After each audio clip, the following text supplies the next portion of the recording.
इस हीरे का क्या करो? फेंक दो। नहीं नहीं, फेंकना नहीं। इस हीरे को धागे या रस्सी में डालकर गधे के गले में बांधता हूँ। ये हीरा गधे के गले में डाल देता हूँ। भाई ये गधे के गले में क्या डाला है? ये एक हीरा है। ये एक मोती है। भाई मुझे ये रास्ते से मोती मिला, मैंने उठाकर गधे के गले में डाल लिया मोती। 200 में मुझे ये मोती दो। ठीक है। घर आ गया, अब इस हीरे को साफ करते हैं। टिश्यू से और साफ कर लेता हूँ, खुशबू लगाकर मजा आ जाएगा। बक्से में रख दूं। अभी रात हो गई है, सो जाता हूँ। सुबह हो तो इस कीमती हीरे को बाजार ले जाकर बेच आऊंगा। बहुत कीमती रात।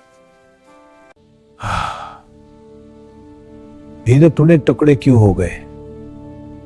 बक्सा कौला तो हीरा टूटकर टकरे टकरे पड़ा बक्से में। सोनार ने हीरे सरखाई, हीरा तुम गधे के गले में टे तो चमक रहता है। बक्सा कौला, नादान सोआ, तुम तो सुनाटे मेरी कीमत जानते थे, फिर भाई तुमने 200 कीमत लगाई। क्या इसलिए सोनार मेरे जमीर ने मुझे टूटने पर मजबूर किया?